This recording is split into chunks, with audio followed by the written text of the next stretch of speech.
यह कहानी एक सच्ची घटना पर आधारित है। तो चलिए चलते हैं उस कहानी की ओर। छत्तीसगढ़ के एक गांव में एक गैरेज है जो गांव के चौक में है। गैरेज का मालिक का नाम रोशन है। रोशन का रोज का काम था कि वो रोज देर रात तक जगता और अपने काम के लिए गैरेज को देर रात तक खुला रखता। हमेशा की तरह रोज देर रात तक काम करता और अपने दोस्तों के साथ बात करते हुए बैठता। उसके दोस्त रोज आते और देर रात तक के रोशन के साथ बैठते। एक दिन करीबन रात के 10 बज रहे थे।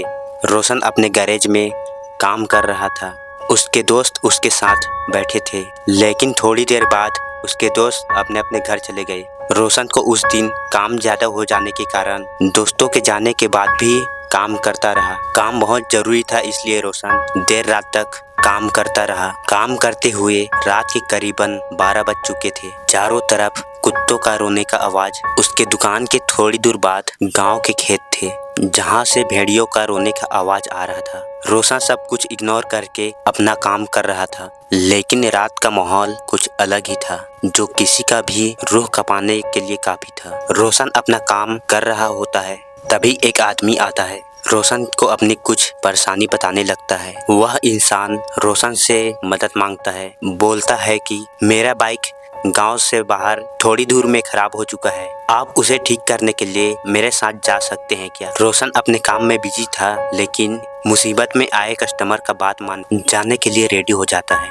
उस इंसान का कहना था कि उसका बाइक खराब होने के बाद गैरेज तक लाते नहीं बना, इसलिए उन्हें वहां जाना पड़ेगा ताकि बाइक बन सके। रोशन उस इंसान के साथ जाने के लिए तैयार हो चुका था। चारों तरफ से कुत्तों और भेड़ियों का रोने का आवाज आ रहा था जो बहुत डरावना लग रहा था। रोशन और वो इंसान पैदल ही वहां से जाने लगते हैं, क्योंकि रोशन अपना बाइक का ही काम कर रहा था। उसका बाइक अभी चलने लायक नहीं था, इसलिए रोशन और वो इंसान पैदल ही जा रहे थे। दोनों चलते हुए जा रहे थे। चारों तरफ सन्नाटा था और कुत्तों का रोने का आवाज।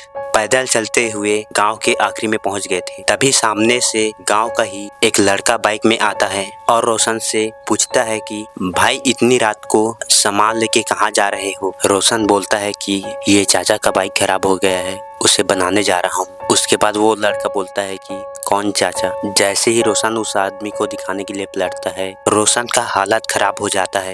डर के वजह से रोशन एक शब्द नहीं बोलता। उसके बाद रोशन बाइक में बैठ के लड़के के साथ गैरेज आ जाता है। गैरेज पहुंचने के बाद रोशन उस लड़के से पूछता है कि क्या तुझे मेरे साथ कोई इंसान नहीं दिखा? वो लड़का बोलता है नहीं भाई, मैं बाइक की रोशनी में आपको दूर से देख रहा था, आप अकेले थे। ये बात सुन के रोशन पसीना पसीना हो जाता है और जल्दी से गैरेज बंद करके अपने घर चला जाता है। गांव के बड़े बुजुर्गों का कहना है कि गांव में सालों पहले एक छलावा आता था जो गांव के इंसानों को किसी भी बहाने से अपने साथ ले जाता, और जो भी इंसान उसके साथ जाता लौट के कभी नहीं आता। अगर उस रात वो लड़का नहीं आता तो शायद रोशन भी कभी लौट के नहीं आता।